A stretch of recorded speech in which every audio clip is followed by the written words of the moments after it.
Boa tarde, gente. Olha, para nós é sempre um motivo de alegria, de satisfação, a gente poder compartilhar com os irmãos de doutrina, com os afins do entendimento, aquilo que a gente vai adquirindo fruto dos nossos estudos, das leituras, das experiências de vida, do que a doutrina espírita vem nos ofertar em nome de Jesus. Então, a gente sempre procura, nesses acontecimentos, nesses eventos, falar da maneira mais simples, que é a nossa maneira mesmo de ser, porque na simplicidade fica mais fácil de se compreender as coisas. Mesmo as pessoas que são muito cultas, que não é o meu caso, elas compreendem quando a gente fala de maneira simples. E aqueles que ainda não conseguiram grande grau de escolaridade, também compreendem as lições. Jesus ensinou por excelência, quando esteve na Galileia, de forma bem simples, para aquelas pessoas do campo, para as donas de casa, para os pescadores, para os criadores de animais, para o povo simples da área rural. E Jesus é o modelo em todos os sentidos para a humanidade, para nós. Então, eu fiquei assim curioso já de muito tempo, porque até onde eu lembro, essa ideia de morrer, da pessoa morrer e se acabar, se findar, não aceitava. Desde sempre. Desde que eu comecei a pensar nessas coisas, que eu tenho dificuldade de aceitar como uma coisa natural morrer e se extinguir. Mas depois que eu fui estudando, me interessando mais, quer dizer, tem tempo que a gente se interessa por um assunto, mas não tem fonte para pesquisar, para buscar, não tem quem ensine. Mas depois começou a surgir, próximo da gente, ali em Serra Talhada, literatura. Nem tinha chegado, o celular que a gente conhece hoje nem existia, mas já os livros estavam lá. E começaram a chegar livros espíritas na cidade, eu tive a oportunidade de ler alguma coisa. E daí a gente foi se interessando por pesquisar, por estudar, né? E eu encontrei, por exemplo, no Antigo Testamento, no livro de Jó, uma passagem onde, assim, o Antigo Testamento é bem interessante. Eu vou falar um pouquinho sobre ele. É bem interessante, porque no Antigo Testamento tem os livros que tem o nome dos caras. Tipo assim, o Ezequiel, Jó, Novo Testamento, tem Mateus, Lucas, né? Tem livros desses que estão com o nome da pessoa, mas não foi a pessoa que escreveu. No Novo Testamento, sim, mas outros deram continuidade. No Antigo Testamento, tem livro que tem o nome do indivíduo, Isaías. É o nome dele, mas nem ele escreveu. Aquilo que ele viveu, que ele foi, ficou no conhecimento do povo e tinha o costume daquilo ser repassado de geração para geração de forma oral. Então, essa coisa que os antigos iam contando para as novas gerações, isso ia ficando na memória do povo. Até quando chegou um tempo que foi possível escrever, registrar. Aí imagina, se nós vamos registrar hoje, escrever uma coisa que aconteceu há 100 anos, mas que a gente só sabe porque contaram. A gente nem viu, não tem documento nenhum, não tem vídeo, não tem nada. É só porque a gente pegou do repasse que foi sendo feito. Então poderá ali ter algum acréscimo de quem foi repassando. Poderá ter alguns casos que tenham sido trazidos, assim, gravados fielmente, do jeito que aconteceu. Mas tem um ditado que diz assim, que quem conta um conto, aumenta um ponto. Então, geralmente a gente coloca uma coisinha nossa quando a gente vai contar uma história. E no final do repasse de 10, de 20 pessoas, o fato, a essência dele poderá ter sido preservada, mas a maneira como está sendo contada tem contribuição de muita gente. Então, lá no livro que está atribuído a Jó, tem uma citação onde ele está dizendo assim: e ele vai morrer, e ele vai passar um tempo, e que depois vai voltar. Essa fala, ela bate muito com a questão de reencarnação. Você está fazendo um planejamento para fazer uma palestra, ou para fazer um estudo sobre a reencarnação, pega lá. Porque é um registro, um relato muito antigo sobre reencarnação. Ora, mas se o indivíduo diz que ele vai passar pelo processo da morte e que ele vai voltar, ele também está dizendo que não se acaba quando morre. Aí, então, onde foi que nós tiramos, ou que nós recebemos a ideia de que morreu, acabou? E onde foi? Onde nós fomos buscar isso? Ou quem foi que trouxe essa informação e botou na nossa mente? Porque nos registros antigos isso não está. Não é interessante? Não está. É tipo assim, uma coisa que nasceu até certa idade não tinha coisa alguma, aí depois, quando está com 20 anos, com 30 anos, apresenta um negócio, você diz assim, não. Isso foi alguma influência, foi algum contato que teve com alguma fonte, com alguma coisa que essa pessoa incorporou. Esse conhecimento, essa fala, essa postura, essa personalidade que não tinha, não foi criada assim, né? Nasceu de uma maneira que não é essa que está se apresentando agora. Então, nós temos na religiosidade, nós temos muita mistura na prática religiosa e foram misturas que foram incluídas.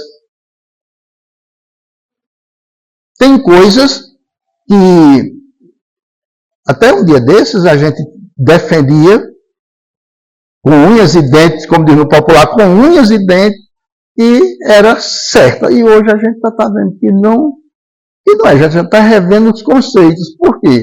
Porque nós estamos percebendo uma compreensão mais ampla das coisas, uma lógica. A nossa própria mente está abrindo mais para certas compreensões, para coisas que a gente não percebia, nós estamos percebendo agora. Então, fruto do estudo, fruto da observação, fruto do amadurecimento pessoal, cada indivíduo está começando a ver a vida de outra maneira e ter novos entendimentos a respeito da mesma coisa. E tem situações que para nós agora é assim, é tão claro, se apresenta tão nítido, que às vezes a gente tem assim, por que é que está óbvio? Está tão claro. E eu não tinha percebido antes. Por que eu não tinha visto isso? Uma coisa que é óbvia, eu vou dizer a vocês, que é óbvia. Olha, Jesus, ele disse antes de morrer, ele disse, eu vou, mas no terceiro dia, e o que ele disse cumpriu, o que ele falou se cumpriu. Se alguém acreditou ou se não acreditou, não importa, o que importa é que ele disse antes, aí teve o falecimento dele, foi verificado que ele tinha morrido, não foi? Não teve um soldado que verificou, que furou, né? Com a lança. Ainda hoje a gente acha que foi perversidade do soldado.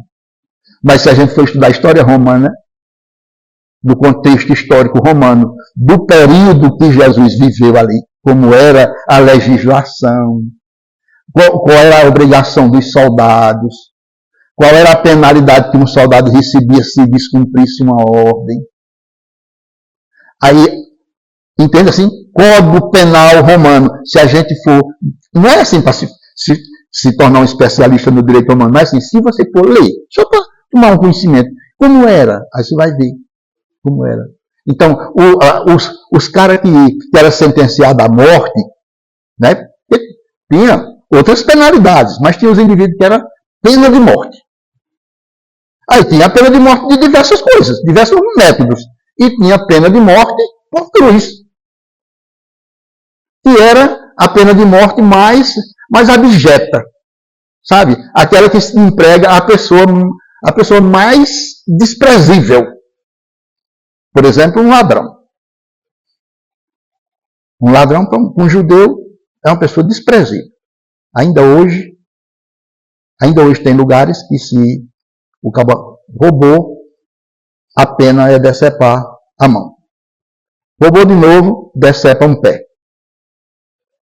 Está na lei, na legislação. Não é perversidade, é legislação. Está na lei. No Brasil não está previsto? Crime tal, tanto tempo de detenção?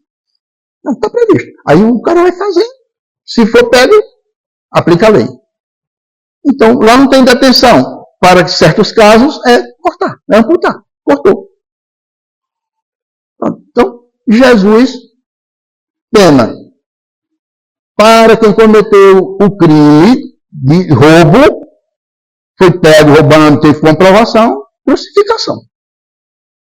Aí, por que foi que botaram Jesus entre dois ladrões se ele não tinha roubado? Né? Aí nós vamos, tudo bem. Aí tem uma questão do processo, que houve injustiça no processo todo. O próprio julgador maior disse, eu não estou vendo nesse homem crime nenhum. Mas, enfim, uma força, né, um poder de pessoas, de influências políticas, interesses de poderosos, colocaram o cara que não tinha nada a ver lá para receber uma punição que ele não merecia. Ser enquadrado numa sentença que ele não merecia. Aplicou-se a sentença. Qual é o papel do soldado? Ele não está nem aí, não sabe nem quem é que está lá, mas ele tem que, tantas horas do dia, antes de anoitecer, verificar se os indivíduos que receberam a pena estão mortos. Porque não pode chegar às 6 horas da tarde e estarem vivos. Se estiverem vivos, você, soldado, tem que dar uma ajudinha. Porque não pode, na sua guarda, no seu plantão, não pode. Se você não cumprir essa norma, aplica-se sobre você uma pena muito dura. O soldado vai lá, verificou que ainda estava vivo, fez aquilo. Perguntaram se ele fez alegre ou satisfeito, se ele fez com raiva, se fez triste. Não, ele fez. Ele tinha que fazer. Então, Jesus disse isso. Eu vou passar pelo processo, mas eu... E o maior milagre de Jesus, quando a gente vai fazer uma palestra falando sobre os milagres, a gente diz que o maior milagre de Jesus foi o milagre da ressurreição. Porque o povo hebreu acreditava que o indivíduo que morria poderia ressurgir. Mas não sabia como. Se você perguntasse para um hebreu, se perguntasse assim, quem morre pode voltar? Pode. Como é? Não sei. Não sei explicar. Por que o povo hebreu acreditava? Porque tinha séculos, centenas de profetas, de missionários que vinham trazendo as suas profecias, as suas orientações, dizendo as coisas. E eles acreditavam naqueles profetas como enviados de Deus, e a palavra desses profetas era em essência, a palavra de Deus. Era Deus falando através daquelas bocas. Era Deus se revelando para aqueles indivíduos, para os indivíduos contar essas revelações ao povo. Então, era uma crença popular.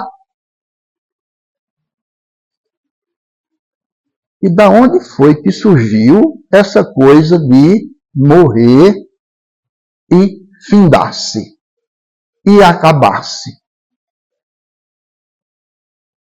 Se, quando a gente vai fazer estudo acadêmico, não é religioso, acadêmico, sobre história do povo do Egito Antigo, a gente vai encontrar na cultura do Egito Antigo, 10 mil anos atrás, um entendimento de que o indivíduo que morria voltava.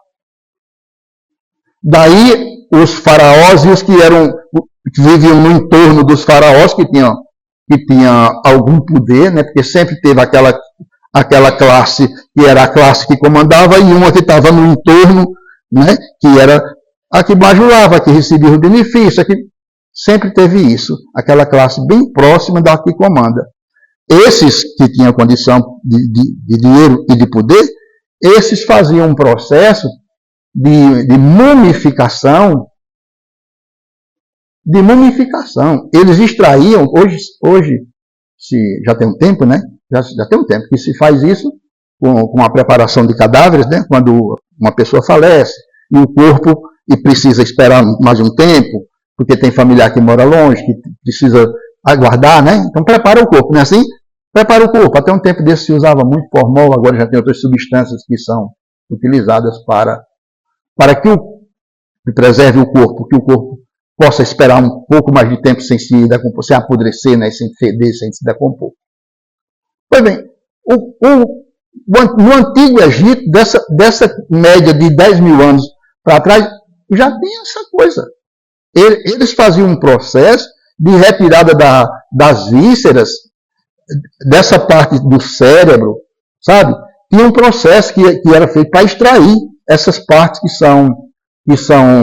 se decompõem com maior rapidez, as vísceras, que se decompõem com maior rapidez, e nesses espaços que ficavam quando retirava essas partes, eles colocavam substâncias que eles preparavam com coisa da natureza, porque tinha para isso um conhecimento. E esses corpos, eles se preservavam de decomposição. Aí nós temos hoje comprovações disso, que a gente chama de múmias, não é? Tem múmias bem antigas. E assim, é mumificado, não é o corpo vitalizado, é um corpo mumificado. Mas, em termos de mumificação, está muito bem conservado, muito bem preservados. E a gente pensa assim, que ingredientes foram esses que colocaram nesses corpos, que eles suportam 1000 anos, 2000 anos, 3000 anos, sem decompor. Mumifica, mas não decompõe. Porque esses indivíduos acreditavam que podia voltar, mas não sabia como. Então, qual é a ideia? Preserva o corpo, e muitas vezes dentro daqueles caixões que, no caso do Egito, é sarcófago, né? Sarcófago, naquele caixão que colocava o indivíduo, já o corpo todo preparado, ainda colocava ali do lado coisas que identificavam o indivíduo. Por exemplo, um faraó tinha lá seu cajado, as suas joias, as coisas do cargo. Porque se ele voltasse, ele acreditava que ia voltar, e quando ele voltasse, ele teria como voltar ainda com o cargo preservado, com a hierarquia, com a classe social, com o clã, com a casta, né? Assim que dizem, dependendo de cada país. Pois bem, veja que tem até uma preocupação, uma prevenção. Quando eu voltar, se eu não tiver como provar que eu sou faraó, que eu sou da elite, vai que eu volto numa categoria inferior. Pego o meu corpo, que está preservado, mas como é que eu vou provar para as pessoas que eu sou da alta? Então, observemos que essa coisa está na cabeça do indivíduo de muito tempo. De muito tempo. Até Jesus Cristo, com a comprovação dele próprio, a morte não é o fim de nada. Com a prova pessoal, não é o fim de nada. É tanto que a gente tem relatado, né? Relatado no Novo Testamento, e Tomé, Tomé não acreditou. Tomé não acreditou. Mas não é maldade de Tomé, porque Tomé é dessas pessoas que a gente precisa delas nos movimentos. São essas pessoas que não são Maria, vai para as outras. Não são pessoas que vão só pela conversa. São pessoas que querem uma comprovação, que querem uma coisa lógica, óbvia. Sabe? Essas pessoas são importantes. Então, Tomé viu. Mas o que eu estou vendo pode ser fruto de uma alucinação, pode ser fruto de uma série de coisas. Eu preciso tocar. Para mim é muito. Morreu, eu estava lá, o negócio crucificado e tudo. Eu vi, tirado da cruz, e agora está aqui, desse jeito, conversando. É muito para mim, eu quero ter prova. Aí Jesus disse, olha, toca, vê, daqui sou eu mesmo. Pronto, pois bem. Mas observe, um fato curioso. Semana Santa. Semana Santa, nós temos uma comemoração da Paixão de Cristo, não é assim? Da Paixão de Cristo. Quantos séculos nós homenageamos Cristo crucificado? Tiramos uma foto de Cristo crucificado. Ei, e 3 dias depois? E a ressurreição? Não teve importância, não. Então tem um interesse. Tem uma coisa que é dos homens. Tem uma coisa que é dos homens. Manter, tá? Isso pega bem. Isso impacta. Com isso nós conseguimos alguma coisa. É interesse.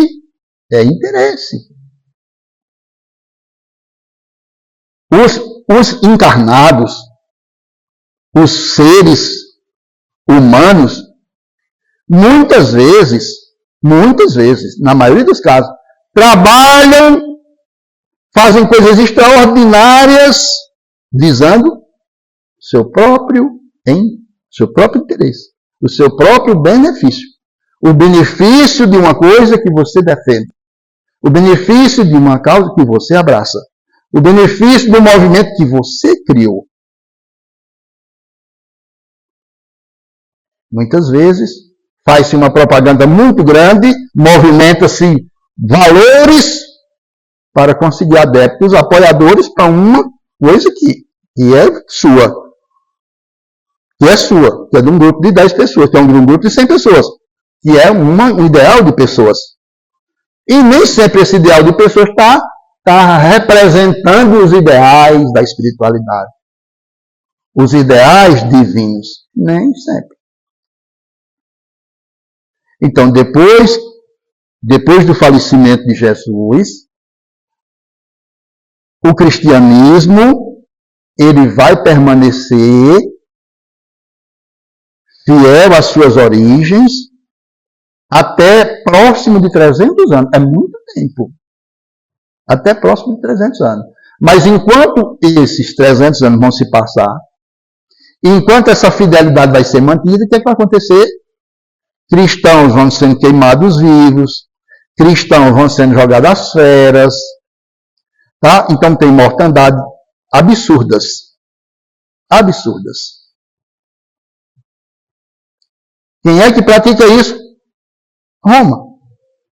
Os romanos. Tem apoio dos hebreus? Tem apoio dos hebreus. Tem, daquela mesma galerazinha lá que Caifás foi o representante. Esses movimentos de eliminar a ideia de um líder, de alguém. Não, isso aí foi combatido matando muita gente mesmo. Muita gente mesmo. Mas aí vai ter um cara que vai ser muito inteligente. Ninguém diga que ele é bondoso. Ninguém diga que ele é elevado. Um missionário de Deus.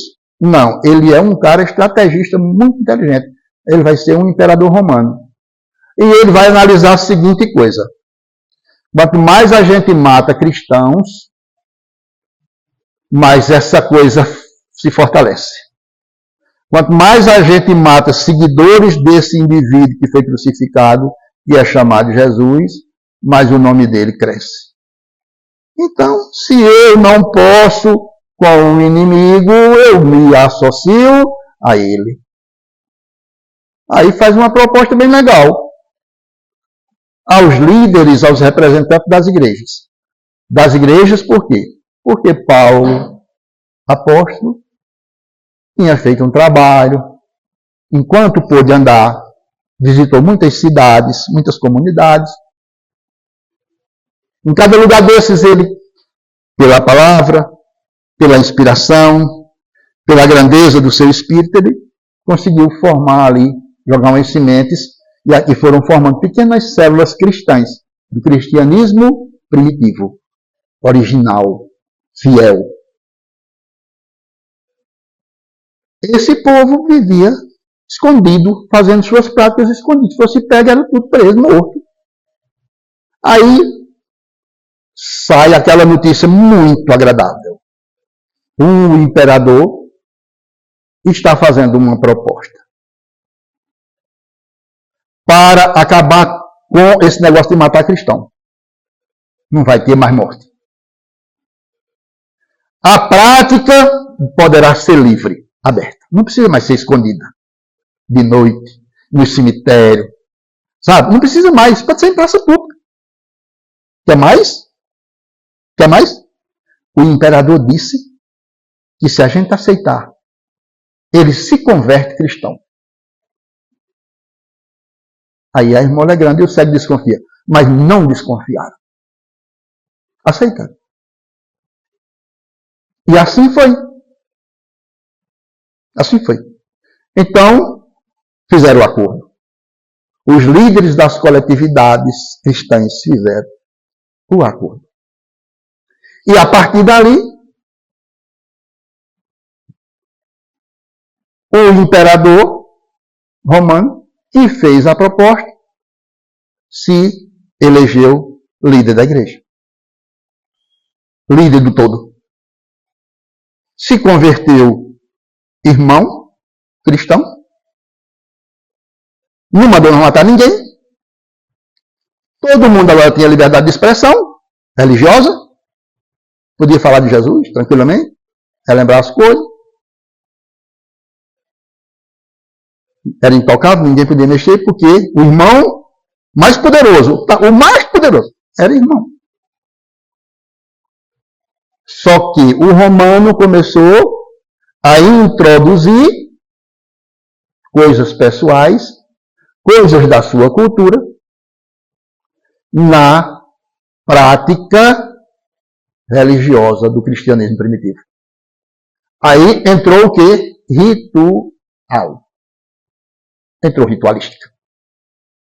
Entrou mitologia. Por quê?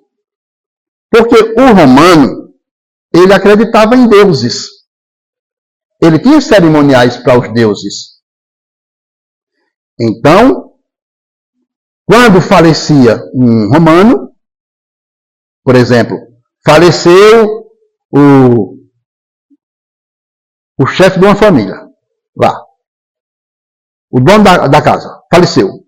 Aquela família tinha lá no ambiente doméstico um quartinho, onde tinha umas imagens, umas coisinhas. Ali eles faziam louvores, reverenciando esse que partiu. Acreditavam, por exemplo, que tinha deuses que protegiam a natureza, as coisas, e que protegiam o lar. O que a gente chama hoje na nossa casa de lar? Por uma influência romana. Porque Lares era o nome da deusa protetora do ambiente doméstico. A deusa Lares. Então, os romanos acreditavam que tinha uma deusa chamada Lares, e ela era quem cuidava do ambiente doméstico. Casal, harmonia do lar, dos filhos. Essa coisa foi entrando. Quantos anos, quantos séculos nós assim, você e eu não, nós, os espíritos que estamos aqui, quantos séculos nós passamos sob essa influência? Vários. Muitos. Muitos. Ainda hoje tem um bocado de gente que está ainda nessa influência. Eu não estou dizendo que essa influência foi negativa nem positiva, não estou metendo aqui a crítica na Igreja Católica, de maneira nenhuma. Nós, os espíritas, devemos todo o respeito às religiões. Nós devemos todo o respeito às religiões. Elas são todas necessárias. Todas, muito principalmente, muito particularmente as cristãs, que têm fundamento cristão, que têm base no cristianismo, todas elas têm uma proposta para ajudar o indivíduo a caminhar para Deus. Mas, durante alguns séculos, a lavagem cerebral foi sendo incutida diferente, muito diferente da proposta original de Jesus. Foram acrescentando coisas que não faziam parte da doutrina original de Jesus e coisas que nem faziam parte e nem tinha a ver, não tinha nada a ver. Coisas que não podem combinar, não combinam, não tem como Jesus assinar embaixo, mas foram incluídas. Foram incluídas. Então, no cerimonial religioso, fala-se sobre paixão e morte de Jesus. Mas o segmento religioso deveria enaltecer, deveria enfatizar, deveria louvar, deveria colocar para a humanidade a ressurreição. E não a morte. Não parar na morte. Então, você quer fazer um ritual que fala do sacrifício daquela pessoa que se deu pela humanidade, do amor, da entrega pela humanidade. Quer fazer, faça. Interessante isso, faça. Mas não pare na morte, porque não findou ali. Não findou ali. Acrescente, dê mais um passo para frente, fala da ressurreição. Porque Jesus, depois, já ressurgido, ele vai passar, aí tem relatos sobre isso, não é uma fala vazia, tem relatos sobre isso, é só, se quiser pesquisar, se quiser estudar, vai encontrar. Está lá na Bíblia, você vai encontrar, Jesus passou cerca de 40 dias convivendo com os apóstolos, depois de morto. Depois que o corpo morreu, depois que Tomé tocou e reconheceu que era ele que estava ali. Jesus passou cerca de 40 dias. Por que eu estou dizendo cerca? Porque não podemos dizer assim, foi 40 dias e tantas horas, foi 41 dias e tantos minutos, porque é relato histórico. Então tem historiador que diz que foi até 50, 45, tem outros que diz que foi 40, mas ninguém diz que foi menos de 40. E ninguém diz que foi mais de 50. Mas todos que relatam dizem que foi, que ele esteve, que ele conviveu. Então você pega Atos dos Apóstolos. Lê Atos dos Apóstolos. E se você não acreditar no relato que está lá, você não vai acreditar em nada mais. Porque é um livro que passou pela análise, inclusive, dos doutores da lei da Igreja Católica. Os livros que nós temos na Bíblia convencional, esses são os livros que foram aprovados pelos doutores da Igreja Católica. Muitos livros que têm muita coisa boa foram jogados fora, foram dispensados, foram considerados pelos homens como livros apócrifos, não confiáveis, não autênticos, falsos. Os homens julgaram essas coisas e descartaram.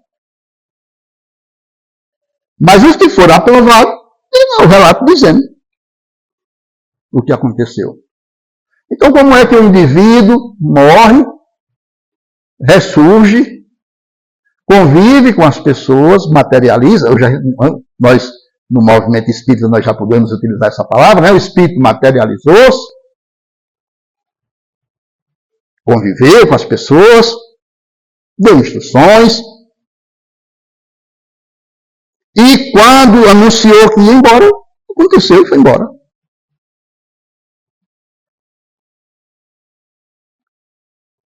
Não tem muitos anos, em Pernambuco, um médium chamado Peixotinho, ficou famoso no Brasil todo, vieram alguns pesquisadores até do estrangeiro, para estudar esse fenômeno que era esse homem. Ele se concentrava, vamos dizer que dormisse, vamos dizer que ele adormecia. Dele saía uma massa branca, uma massa cinzenta, massa por modo de dizer, um fluido, uma substância vaporosa, como acontece muitas vezes aqui em Triunfo, quando está bem frio, que vai entardecendo, que desce ali da serra uma névoa, uma neblina, e daqui a pouco ela se condensa tanto que a gente não consegue ver quem está a 5 metros, a 10 metros de distância. Não é assim que acontece? Então, uma névoa, uma substância leitosa, esbranquiçada, saía do organismo desse indivíduo e tomava forma.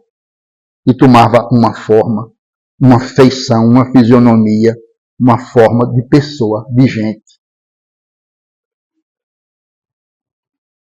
E daqui a pouco, essa substância, essa transformação, ela ia se dando de modo que você que estava ali se deparava com um indivíduo, como se fosse de carne e osso.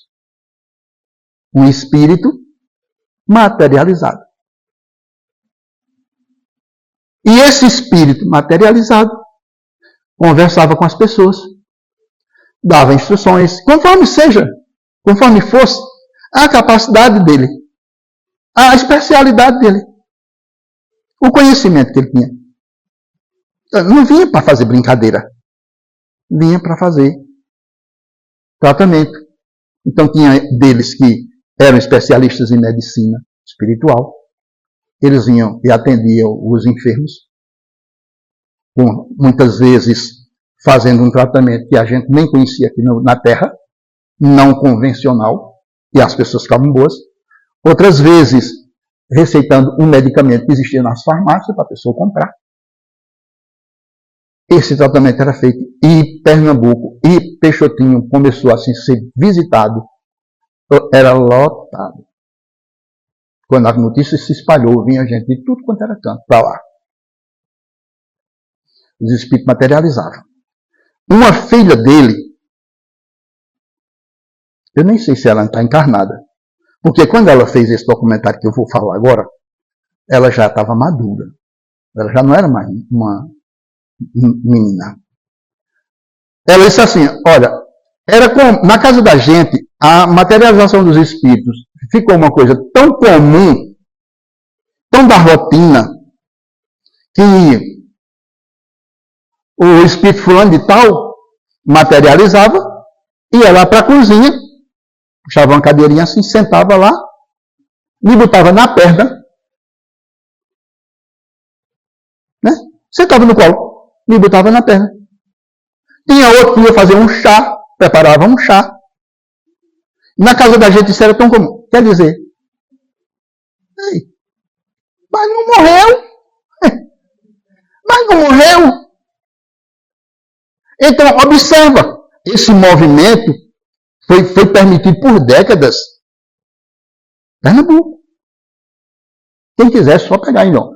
o celular, botar Peixotinho, aí pronto. Aí você já vai pegar primeiro, vai aparecer lá, o Centro Espírita Peixotinho, porque hoje tem uma casa espírita, quer dizer, já tem um tempo que tem uma casa espírita que tem o nome dele. Né? Tem um lá que ele foi o fundador. E daí, Peixotinho, aí, o médium Peixotinho, o materialização de espírito Peixotinho, botar na busca.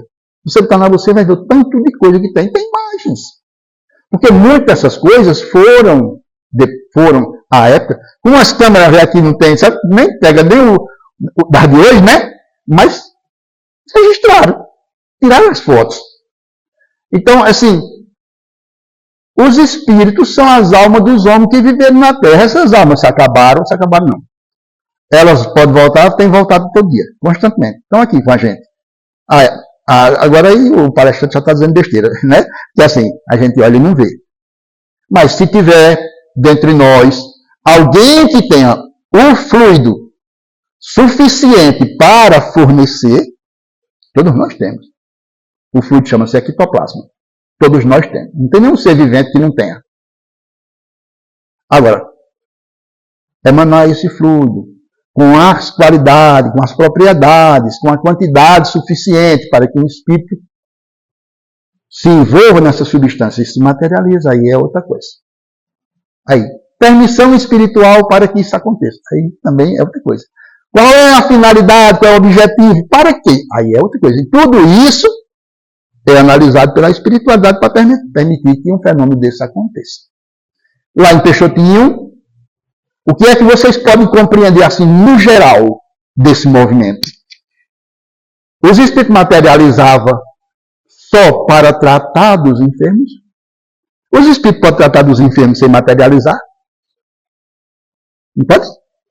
A gente não bota o nome das pessoas lá para irradiação? Não bota numa caixinha para oração? Os espíritos fazem isso constantemente. Não precisa materializar, não. Mas o que é uma coisa indispensável ao fenômeno da materialização? É a comprovação de que a vida continua. De que as almas dos homens permanecem vivas. De que elas podem continuar produzindo feitos iguais ou maiores do que quando estavam no meio dos chamados vivos. Porque os espíritos, de um modo geral, eles estão mais vivos do que nós. Porque sem ter o corpo físico que bloqueia a gente, olha, uma especialista, uma senhora especialista, disse isso, eu aprendi tem poucos dias. Ela disse que nós, quando estamos no corpo físico, nós temos 5 sentidos. Nós aprendemos isso na escola faz tempo, né? Vamos ver se a gente lembra. Audição, visão, o tato, né? Paladar, né? E o olfato ou olfação. É assim? Pronto. Aí ela disse que nós temos 50 fora. Ou seja, 5 quando estamos na carne, 50 quando estamos fora da carne, quando estamos desencarnados. Aí quer dizer que tem 45 a mais. Isso sem considerar evolução, né? E aí, se é mais evoluído, aí é mais coisa. Mais evoluído o espírito fora da matéria, a percepção dele é muito maior. Mas nós não, nós estamos presos nos sentidos. Nos 5 sentidos. Dê uma carreira para colar com os olhos fechados? Não dê, por favor. Não dê. Um irmão meu, muito criativo, lá, morando na roça, né? Mas muito criativo. Meu irmão ia andando assim numa estrada, de um lado cercas de varas, do outro lado cercas de varas, como naquele tempo era muito comum, não tinha muitas cercas de arame, graças a Deus, era de varas, e ele teve aquelas coisas que crianças têm, né, uma inspiração divina, e ele pensou assim, eu vou fechar meus olhos para ver como é que um cego se sente. E andou de olho fechado e se enganchou nas varas da cerca.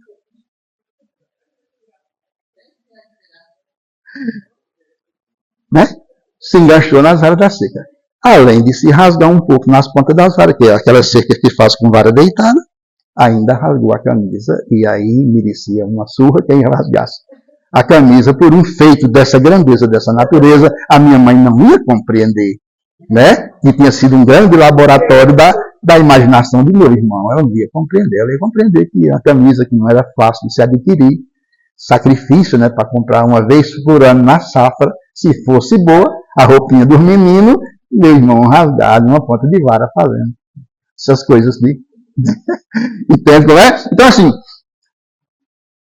nós estamos presos num equipamento que para a encarnação é de extrema valia, uma benção divina. Mas quando nós, naturalmente, nos emancipamos, saímos desse corpo, por ocasião da morte natural, aquele processo de morte que não houve colaboração de negligência, de rebeldia, quando o indivíduo faz tudo para viver, mas a vida lhe falta, disse assim, cumpriu-se a vontade de Deus, encerrou o ciclo, fez tudo o que podia fazer. Aí esse indivíduo sai de uma limitação de 5 sentidos e vai para uma amplitude de 50 sentidos. Agora, isso não é de imediato, mas ele vai. Ele se liberta da matéria.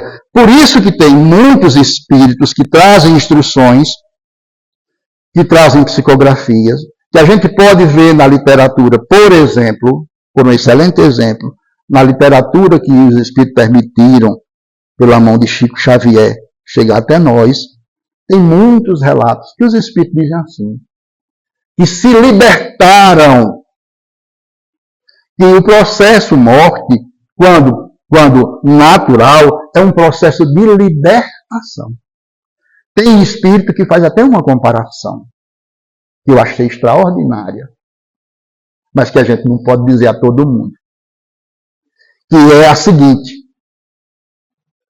nós estando no corpo físico, nós estamos como alguém que está num presídio, numa cela, numa cadeia. E a morte é a libertação. A morte é aquele momento que o carcereiro chega e diz assim, pena cumprida, está livre. Aí o colega de cela, que ainda tem que passar mais tempo, que a pena é maior, fica triste. Por que fica triste? Porque perdeu um companheiro de cela.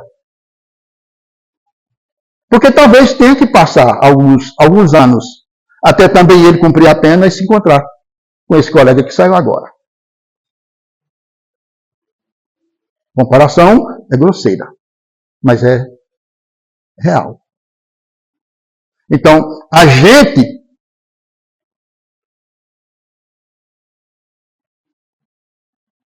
convive com o papai e com a mamãe. Aí chega o dia que vai-se embora. O sentimento que nós temos é de perda. De perda. Porque nós não vamos ter por algum tempo, talvez por muito tempo, a convivência. Bater aquele papo, a presençazinha, hein? Papai e mamãe, o ombro, né? O apoio moral. A gente vai se sentir sem isso. Não é uma perda? É. A impressão é que perdeu. E uma coisa que é bem gostosa, bem agradável, sabe? Que você está feliz assim e tal, você nem percebe o tempo passar. Mas quando é uma situação constrangedora, limitante, quando é uma situação que frustra, sabe que parece que 5 minutos é uma eternidade? Então, morreu a pessoa que a gente amava. A ideia é que não vai ver mais nunca. O sentimento é que perdeu, que não vai ver mais nunca. Porque a gente não sabe quanto tempo a gente vai continuar vivendo na carne. E cada dia que for sem aquela pessoa, é muito difícil. Mas esse sentimento, isso foi incutido na nossa mente. Se desde os tempos mais antigos tivesse sido trabalhado a ideia de de que emancipou-se do corpo. Apenas o corpo se decompõe. O indivíduo que habitava aquele corpo continua vinculado a nós. Poderá se comunicar conosco, por exemplo, a qualquer momento, se a gente der um cochilo, todas as noites, quando a gente dorme. Se tivesse sido colocado isso, a gente não tinha passado por tantos sofrimentos que até um tempo desse, quando falecia alguém, a família se enlouquecia. Tinha gente que rasgava a roupa, que se desesperava. Não era assim? Era assim. Hoje a gente vai num velório, é uma raridade a gente ver desespero em velório. Mas isso é coisa que tem pouco tempo. Se recuar ali 20 anos, 30 anos, eu que sou jovem há mais tempo, então eu posso recuar 50. Eu posso recuar 55, porque aí eu vou para a criança também, não estava na minha época também, está olhando essas coisas, mas sim, com certeza eu recuo 55 anos, e eu olho assim e vejo como era um desespero grandioso quando falecia alguém numa casa. Porque o sentimento era de perda, acabou-se. Nunca mais. Tinha gente, tinha família que acreditava na vida eterna, um dia a gente vai se encontrar no juízo final. Mas o juízo final, minha gente, era uma ideia de eternidade, é de nunca mais. Mas se você cria, se você nasce, e se você cultiva, e se você cria, se você se cria dentro de um ambiente que traz a informação de que, muito embora, vá sentir falta por ocasião do desencarne de alguém, é só a matéria que se decompõe. Esse corpo nem se acaba, ele só se desagrega, ele só se decompõe. Mesmo quando é cremado, só sobra a cinza. Né? Mesmo assim, aquela cinza, geralmente a pessoa joga aquela cinza em algum canto. Mas a essência, o princípio inteligente que estava ali, permanece vivo. Permanece vivo. Então, como é que nós devemos tratar no dia de finados, que é uma data, né? É um movimento, a gente não pode também, enquanto elemento social, a gente ser apático, a gente viver fora das coisas da sociedade onde a gente vive. Então, estabelecer um dia, ao finado, estabeleceu. Você quer fazer sua homenagem? Faça. Problema nenhum. A minha eu faço todo dia. Meu pai, minha mãe, meus irmãos que já foram, eles já foram para onde? Né? Para onde? Que é outra pergunta que a gente muitas vezes faz e não sabe responder. Para onde? Para São Paulo? Para o Japão? Um lugar longe que eu não tenho contato? Ou para qualquer lugar que na hora que eu pensar nós estamos conectados? Independente de que ambiente seja. Porque para o espírito não tem questão de geografia. Para o espírito tem questão de sentimento. Então, se existe amor, se existe afeição, afinidade, não tem distância. Não tem distância. Os seus parentes que já passaram pelo processo da morte, eles estão tão ligados a você quanto você está a eles. Pelo sentimento. Tem sentimento? Tem saudade? Tem gratidão? Tem amor? Está ligado? E agora, mais ainda, porque não tem a limitação do corpo físico. Porque eu posso ter um ente querido que eu amo de paixão, mas que está num lugar muito longe de mim, morando numa cidade longe de mim. Eu posso fazer uma chamada de vídeo, mas cadê o abraço? Cadê o calorzinho ali do aconchego? Não posso, não tem. Mas se tiver desencarnado, opa, é diferente. Poderá ter. Vai depender da afeição, da afinidade. Então o que acontece? Dia de finados. Você quer fazer a homenagem? Faça. Não faça no pé de um túmulo, não. Sabe? Faça não. O espírita, ele deve respeitar. Mas o espírita não deve copiar. Seguir. Né? Porque uma coisa é respeitar, outra coisa é concordar, é fazer de acordo. Né? Concordar. É fazer de acordo. Viver como? Não. Não. O que é que o espiritismo nos ensina?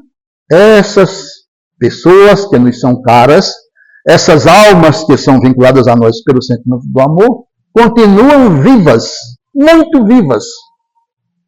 Eu quero fazer uma homenagem a elas, então vamos preparar um ambiente agradável, tá? Um ambiente festivo, alguma coisa que possa ser agradável, felicitante para essa pessoa, que eu vou chamar com o meu pensamento, com a minha prece. Eu vou chamar, eu vou dizer assim, com o meu sentimento, com a minha prece, eu estou com saudade de você, eu amo você, mas eu quero dizer isso num ambiente bom. Então, que tal num lugar que tem muito verde, num lugar que tem muitas flores? Se você não puder preparar uma paisagem dessa, não puder preparar uma sala, enfeitar alguma coisa para receber uma visita ilustre, uma pessoa que você ama, então vai no lugar da natureza, num canto bonito da sua cidade, num lugar que tenha água, que tenha verde, que tenha flores, um lugar legal. Aí nesse lugar você coloca ali num cantinho, faça a sua prece, agradeça, se você quiser fazer isso numa data específica. Se não, você faz no seu dia a dia. Alimenta isso, porque a vida continua. A vida, ela tem um início. Ela tem um início. No mundo espiritual, por ocasião de uma ação de Deus. Deus é quem cria. Então Deus cria o espírito. Criou, não tem fim. Mas nunca. Agora, isso que Deus criou, que é espírito, que somos nós, um tempo nós passamos por uma experiência no corpo físico, depois nós saímos dele. Aí, uma temporada no mundo espiritual, que é o mundo original, que é onde a gente foi criado, e depois, conforme sejam as necessidades, outra experiência no mundo físico.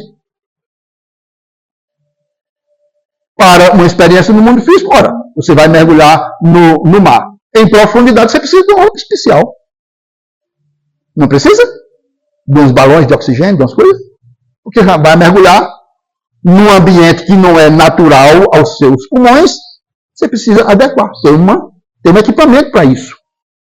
Aí depois você volta, tira aquele equipamento e vai levar a sua vida naturalmente. No mundo espiritual, a mesma coisa. Você mergulha num corpo físico, tira uma tarefa que tem de tirar, vive uma experiência que tem de viver, sai do corpo físico, ele não vai mais lhe servir, mas você continua sendo você mesmo, com as experiências agora acrescentadas da que você acabou de viver. Assim são os nossos queridos, que estão uns nos ouvindo presentemente, outros nos ouvindo mais à distância, outros sentindo as nossas vibrações mais distantes pelos laços do sentimento, do amor, das lembranças, da recordação, da gratidão e do reconhecimento. Então, quando nós pensamos de fazer a palestra com o tema finados, aí eu pensei de botar uma interrogação. Finados? Quem disse? Né? Finados? Que palestra? Que conversa é essa? Finado da onde? Se findou de quê? Não alimentemos na nossa mente jamais a ideia de que as pessoas que passaram pela nossa vida, que deram imensas contribuições de amor e de carinho a nós, se acabaram. Elas não acabaram. Elas estão muito mais presentes na nossa vida do que a gente pensa. Apenas a gente, de um modo geral, não as vê. E esse sentimento, essa compreensão, essa certeza, essa convicção ajuda muito a gente, que vai ficando ainda na cela, que vai ficando ainda no presídio por algum tempo, a suportar a saudade até o dia que a gente também receber liberação e for se encontrar num ambiente feliz. Assim seja para todos nós. Muito obrigado pela oportunidade. Que Deus nos abençoe. Vamos fazer uma prece de gratidão? Jesus amado, divino amigo, graças te rendemos, Senhor, pelas bênçãos desta oportunidade de estarmos reunidos, de podermos relembrar as tuas lições acrescentadas do ponto de vista da doutrina espírita, de elevarmos os nossos corações, os nossos sentimentos àqueles que nos são caros e que partiram da jornada terrestre, da nossa convivência de encarnados, mas que estão conosco pelos laços do amor. A todos eles abençoai, a todos sustentai e fortalecei, a todos dai os meios para avançarem no caminho do bem até ti. E que a tua bondade, sendo sobre nós, nos envolva a todos nós, nos sustente a todos, hoje e sempre. Muito obrigado, Senhor. Muito obrigado a todos.